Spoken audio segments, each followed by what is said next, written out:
Allez, salut, bienvenue sur Despo Sport 243, votre chaîne qui vous parle du footballeur congolais, du sport en général.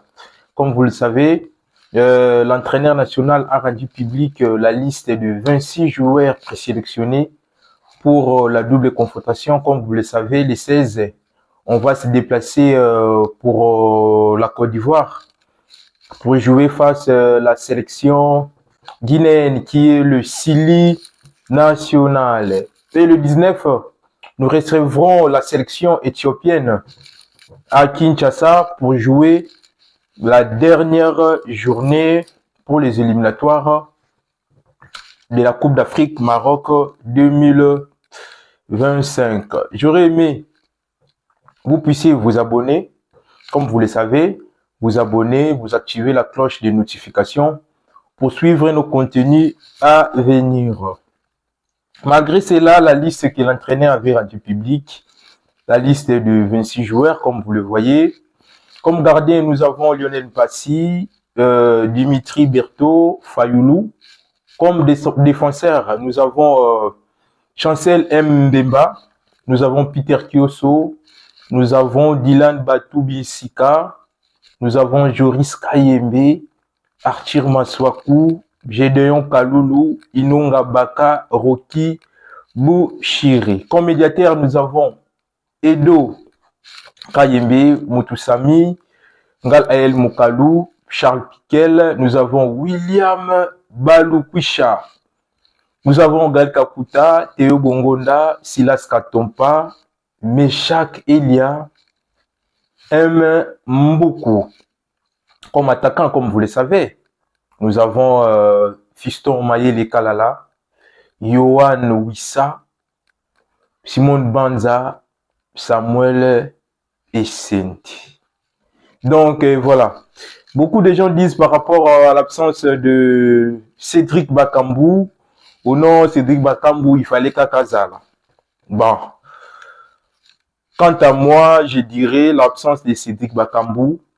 Moi, je trouve normal. Pourquoi je trouve normal? Je partage le même avis avec les sélectionneurs, les sorciers français Sébastien Desabre, que Cédric Bakambu, Cédric Bakambu a toujours sa place au sein des Léopards. Cédric Bakambu s'est blessé, comme vous le savez, il a été opéré. Cédric Bakambu, là, il a fait son retour. À Joaquim Bongo, il a joué hier... c'était la Coupe du Roi où Ataki il avait marqué plutôt. Il avait marqué face à équipe Yagonova, Babitaki Bongo, Coupe du Roi. Donc voilà concernant la liste la liste est affichée comme vous le voyez. Donc voilà, là on va débriefer par rapport à cette liste. Parce qu'il y a des gens qui m'ont appelé en me disant non voilà, mais pourquoi Cédric Bakambu ne fait pas partie? Il y a des gens qui me disent, il y a des gens qui m'ont dit peut-être, qui m'ont dit plutôt que non, voilà, et pour Cédric Bakambu, déjà sur Poussani, même s'il ne fait pas partie de la liste, il y a Samuel Essende, il y a Wissa, il y a Banza, et puis il y a Fiston Mayele Kalala. Mais, il y a des gens qui ont dit, que si bango nyonso 4 wana baza na profil moroté. Baza na même profil té. Pourquoi j'ai dit ça?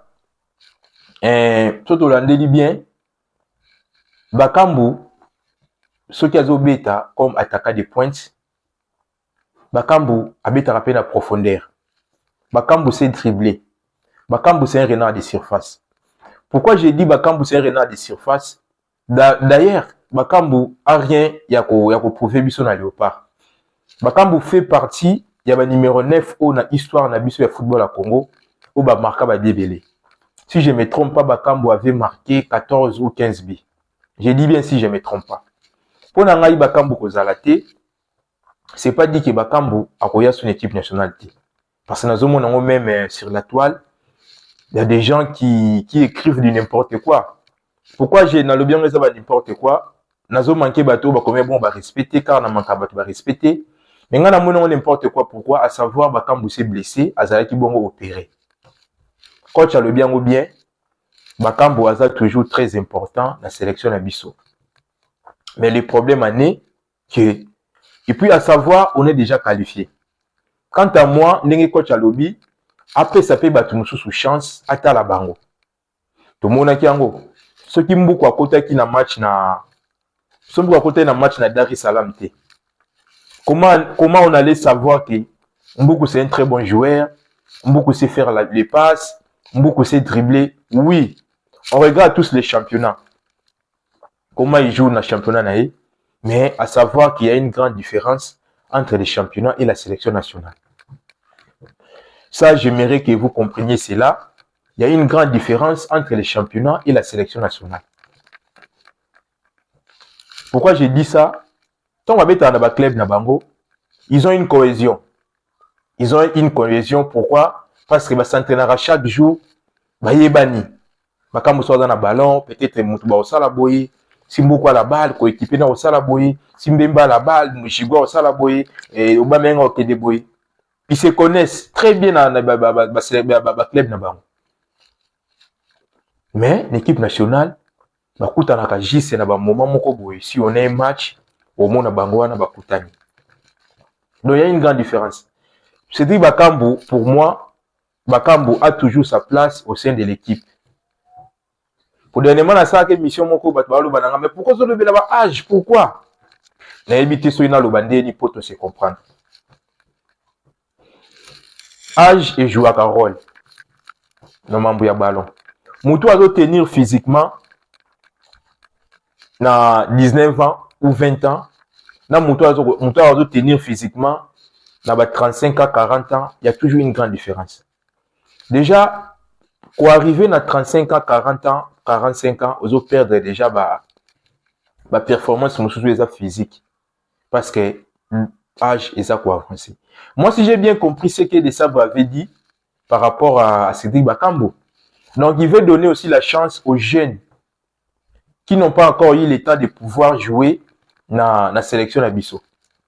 Donc, ça nous reste 2 matchs. Peut-être ça sera une bonne chose. Bakambu peut atalaba Mboukou, atalaba Ngalel, Moukaou. Pourquoi pas si les petits seront titularisés, ça nous fera aussi du bien. Mais malgré cela, Bobo Sanateke, il faut toujours garder tête haute Nabiso.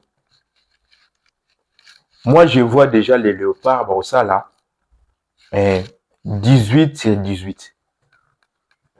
Oui, on a joué face à la Guinée à Kinshasa, mais à savoir aussi, il y avait aussi 3-4 meilleurs joueurs guinéens qui n'ont pas pu jouer à Kinshasa.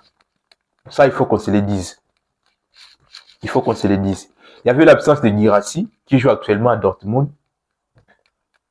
Il y avait aussi l'absence d'Isiaga Silla, l'air latéral gauche qui joue à Montpellier. D'ailleurs, on a vu à la CAN l'absence de Nabi Keita, c'est lui qui portait les brassards. Pour ceux qui connaissent pas Silla, Isiaga Silla a coéquipier à Dimitri Berthaud, au Babé Tarabongo à Montpellier. À Dimitri Berthaud. Donc voilà. Déjà, match au Babé Takina Éthiopie. Déjà, Ezaki retour à Isiaga. Retour à Girassi. Otozomo na Bongo a nominé dans la liste de Ballon d'Or. Ballon d'Or africain, il y a lui, il y a Chancel Mbemba. Il y a qui encore? J'ai vu les Nigérians là, j'ai oublié son nom. Les gars qui jouent à Atalanta là. Gaucher, on a mis dans Atalanta, bah, Vitesse One. Lui aussi, il fait partie. Dans la liste, il y a 3 joueurs qui sont nominés pour la Ballon d'Or. Donc voilà. Donc pour l'absence, il y a Cédric Bakambu. Moi, je sais que beaucoup de gens se posent la question pour l'absence de Cédric Bakambu. Est-ce qu'il est écarté pour dire bon, il ne va plus jouer la CAN, il ne va plus jouer avec la sélection? Moi, je vous dis non. Pourquoi je vous dis non? Moi, j'avais suivi ce que Desabre avait parlé par rapport à non-sélection, il y a Cédric Bakambu. Donc voilà.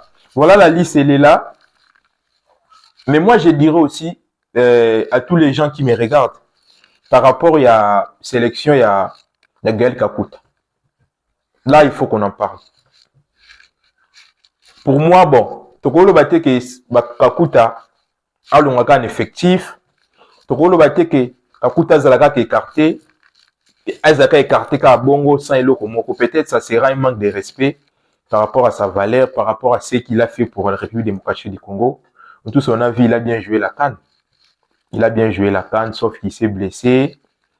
Ceux qui bon peut-être, tout le monde a performance. Il a bien joué la CAN, même face à l'Égypte. C'est lui qui faisait les jeux au niveau du milieu du terrain. Il arrivait même à organiser les jeux, faire le pass, prendre la charge et équipe. Donc voilà. Maintenant, pour Gaël Kakuta, j'ai pas un problème avec lui. Moi, j'ai fait mes analyses, étant analyste. Mais pour moi, je dirais, pour Gaël Kakuta, en tout cas, coach, faut un mécanisme quota la sélection à Gaël Kakuta. Donc, coach, faut un mécanisme vraiment quota la sélection il y a Gaël Kakuta. Sélection il y a Gaël Kakuta. Donc voilà. Ils ont dit na Bushiri. Bon, on a dit que match à Guinée, ils ont Makassi. Et puis la Guinée aussi, je ne pense pas que la Guinée aussi, Bakoya na Côte d'Ivoire pour se laisser faire. À savoir que nous, avec la Guinée, si j'ai encore une bonne mémoire, on a joué un match, c'était à la CAN 2004. Quand 2004, nous avons la Tunisie, nous avons la poule moko, Ezaki Bisso, Guinée, Rwanda, Tunisie. Voilà. Match entre Beta Yango, 3 matchs, 3 gardiens. Puis tu gagnes na CAN 1. C'est Trésor Loa qui avait les brassards. C'est Trésor Loa qui avait les brassards. Vous imaginez, tu Beta même na Rwanda. Bato ba na bonne mémoire, baby match wana. CAN 2004. Ils ont la plus mauvaise CAN au Yonga Natala. Guinée Ghana biso bon ils ont D1. Après wana jusqu'à Lelo, ça fait 20 ans yango yo. La Guinée n'arrive plus à nous gagner. Tu beta bango tango yibenge. Tu beta bango tango ya yibenge. Tu beti bango batan ibele. Donc voilà, Guinée peut avoir se laisser faire té. Alors se laisser faire té, Guinée peut avoir le qualification naé. Pour ce Guinée gagné biso, Guinée a comme bon na 9. Tanzanie sera gagné a comme bon na 7 points. Et puis match na biso ya suka ezala bon en Éthiopie, match ya suka ezala Guinée na Tanzanie. On ezala bon ba rowelela. O ezala bon qualification na bango. Donc je parlais des temps de jeu. Même pour Rocky Bouchiri. Rocky Bouchiri aussi plutôt aza kamorona nani. Rocky Bouchiri aza à peu près kamorona na Kakuta. Mais baza kamoko te parce que Kakuta betara déjà niveau ba la Kakuta yango ya Rocky Bouchiri te. Na yoki bato ba komelinga mais il faut aussi analyste le bela pe sur le problème ya Bouchiri. Oui, tu relevé la problème à Bouchiri. Mais les premières années Rocky Bouchiri pas dans la première temps de jeu na club naé. Et puis, à part le problème temps de jeu, match au Tobetana Guinée, et un match Makassi. Pourquoi j'ai dit on va jouer face à la Guinée, ça sera un grand match par rapport à l'effectif guinéen. Les Guinéens vont renforcer ou ils ont un bon effectif là-bas. Ils ont un très très bon effectif. Un très très bon effectif plutôt. Par rapport à la rencontre de Nabiso, on va considérer. L'effectif, tout le monde va jouer au Bazagi, on attend les bino. Girassi, Isiaga, Sila, nani. Donc voilà. Les matchs, moi, je ne pense pas qu'il y ait des sabres peu risqués. Il y a qui sabon où ils allaient Rocky Bouchiri. Parce que, ce qu'a ça libéré mon niveau axe central, Topoli soit soit 3 bi ou bien 2 bi dans des pseudo lignes l'équipe dans des moi performance auto sali en tout cas perdre face à la Guinée na ba bi belé bien Guinée ça biso 3 bi pour na ngai ozama manque respect pour na ngai za lokola toko kita à savoir que to le capito avancé dans classement ya FIFA to le capito avancé pe na classement plutôt ya Coupe du Monde to avancé pe na classement ya 10, il y a 10 Afrique, parce que jusque là, tu as 10e. Et ça peut bien, après les éliminatoires, tu as mis bon sur 18. Pour te yapper dans le classement FIFA, pourquoi pas 5 premiers, 6 premiers, 6 premières nations, pourquoi pas. Voir que titulariser Rocky Bushiri dans match wana, en tout cas na bateau ba 5 qui le Rocky Bushiri, moi je ne pense qu'ils allaient évidenter.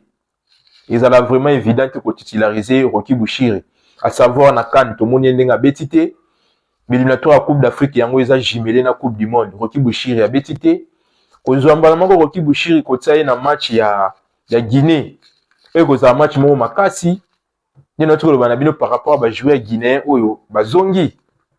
Et puis c'est pas des petits joueurs. Voir Guirassy ou azot beta bon Ligue des Championnats Dortmund azot sa babi ou azali nominé na Ballon d'Or. Ko bansamba mo Rocky Bushiri na match wana.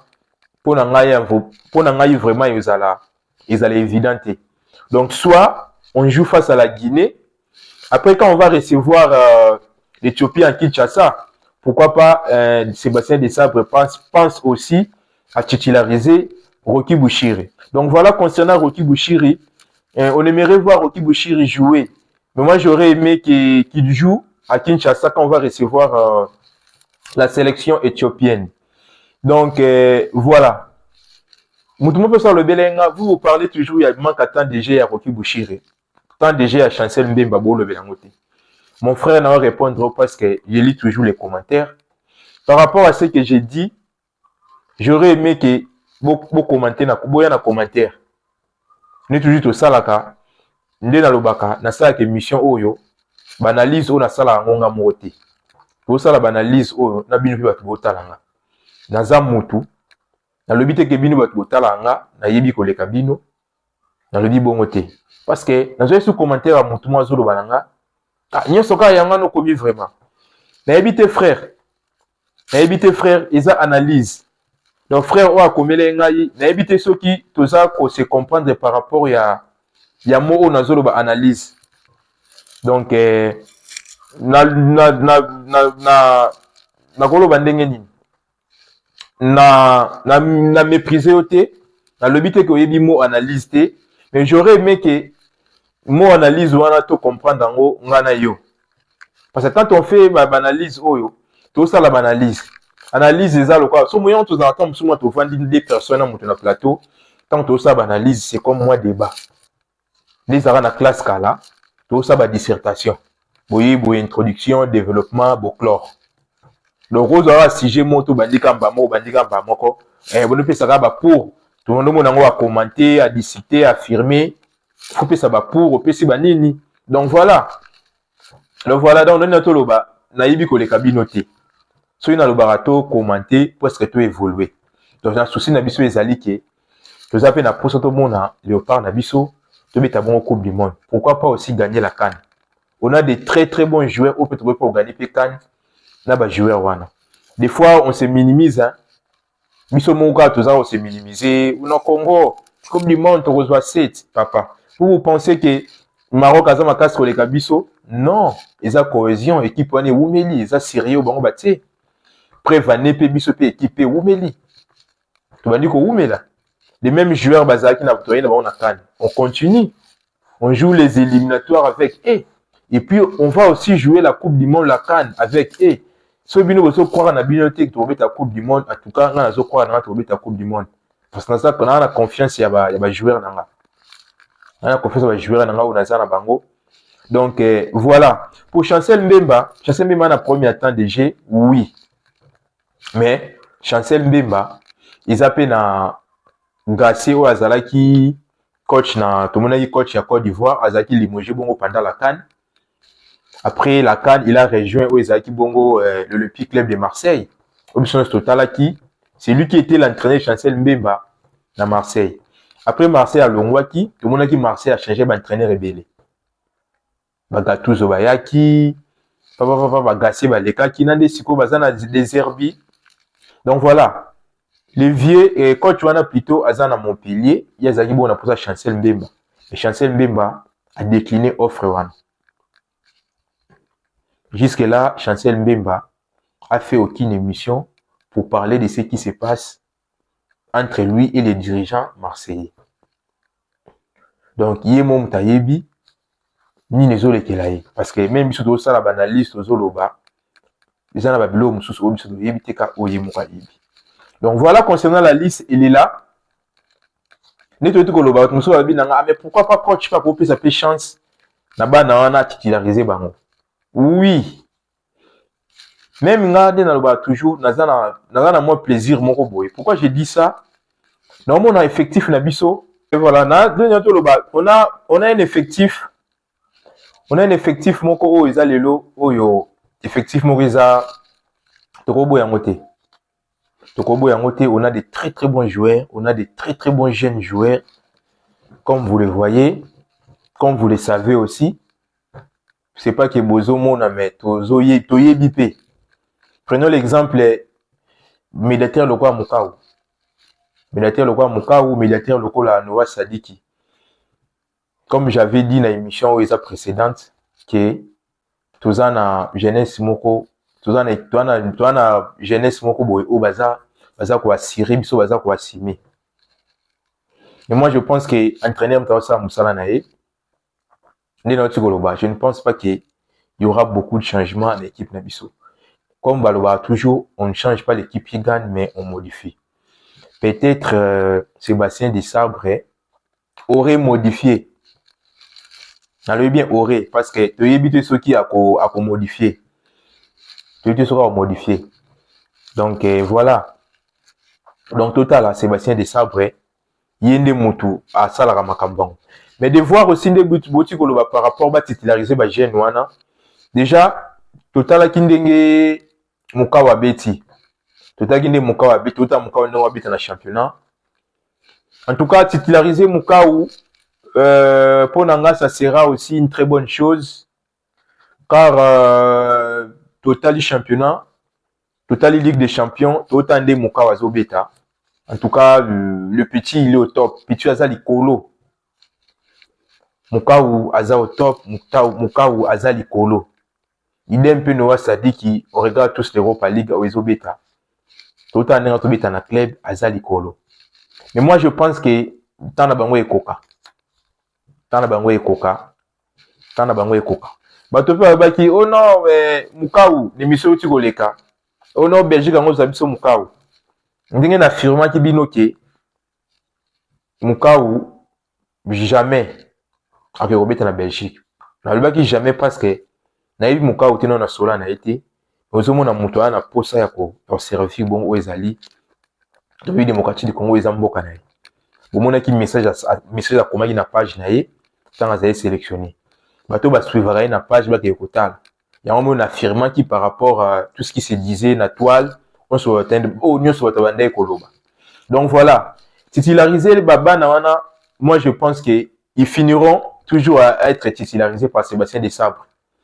Parce que bazabano ba jeune, ba âge na bango na hotel koloba, ba kobeta 6 CAN, 7 CAN na biso, voire même 3 coupes du monde.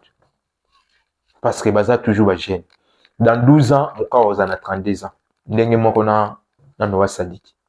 Donc ils peuvent jouer 6 CAN avec nous, ils peuvent aussi jouer 3 coupes du monde avec nous. On joue plutôt la Coupe du Monde 2026. On joue la Coupe du Monde 2030, 2034 et na bango. Yango ça la biso 12 ans. Donc voilà. Concernant la liste Oyo bien soit Botali, qu'est-ce que vous en pensez par rapport à cette liste? Je signale aussi retour il y a Wissa. Bato Batara championnat Angleterre, Wissa doublaki face à Ipswich Town. Oezali Bongo. Et si ka défenseur nabiso latéral droit nabiso abetaka défenseur nabiso latéral droit nabiso abetaka o ezali bongo Axel Twanzebe dabeta na Ipswich yaza quitté suite opération na et bientôt a retrouver place na et puis a kozongela koya ko beta la dernière nabiso ya Léopard. Voilà pour na lelo concernant la liste il y a liste à Sébastien Desabre Oyo a publié pour la 26 présélectionnés. Par rapport à cette liste, qu'est-ce que vous en pensez? Qu'est-ce que vous en pensez? Roki Bouchiri, je ne pense pas que Roki Bouchiri a titularisé dans le match car Guinée a renforcé effectif naï. ancien joueur naé, bon joueur naé, meilleur joueur naé, wana bakozala na match oyo. Donc ça sera pas possible que Sébastien Desabre puisse titulariser Rocky Bouchir. Donc voilà. Je ne pense pas que Nani Sébastien Desabre a risqué que l'on la Rocky, que l'on la Inonga Baka, axe central, surtout axe central, on a confiance nango pour titulariser Bongo pour les alliés Rocky Bouchir. Donc voilà concernant la liste pour nos Bakambo. On a aussi besoin d'éclaircissement par rapport à coach. Bakambo à Longwete, Bakambo à Zali, comme l'a dit Sébastien Desabre. Donc Bakambo Aza toujours na biso. Bakambo Aza na Tarnier Léopard, Bakambo Zali. Des matchs où a opé sa chance peut-être na na wana pe atala bango. Après Bakambo soki azongi na niveau na ye, azongi dazalaka pourquoi pas Bakambo akozonga. Donc voilà concernant notre analyse d'aujourd'hui, comme j'ai toujours dit, si c'est la première fois Yota la biso plutôt, vous s'abonner, vous activer cloche de notification. Et ça va façon moko boye oyo. Bopé sangan de konabino, bopé sangan de konabino, bopé sanga force. Donc voilà. Donc prochainement l'émission au titre local au ekoya pour le belabongo ezaïli na foot. Car jusqu'à présent, tout le monde toujours fait félicitations à Fekofa. Tout le monde tour au championnat bandi. Et en tout cas, Makamboza au Kendende Biso Lingaka. Bientôt Chan, restez branché sur Diaspo Sport 243. Pour le Belabongo, où est Léopard Chan, bon, on peut avoir mis ça qui liste. Pour le Léopard Chan, pour le Belalina Foot, pour le Belapé Coupe d'Afrique au bientôt. Ba club Nabiso et Banda Robeta bon ba match. Donc merci pour l'analyse d'aujourd'hui. Donc tout ça li bongo. Tout le monde a dit bongo prochainement dans un nouveau numéro. Et puis dans une nouvelle information. Donc voilà. Merci.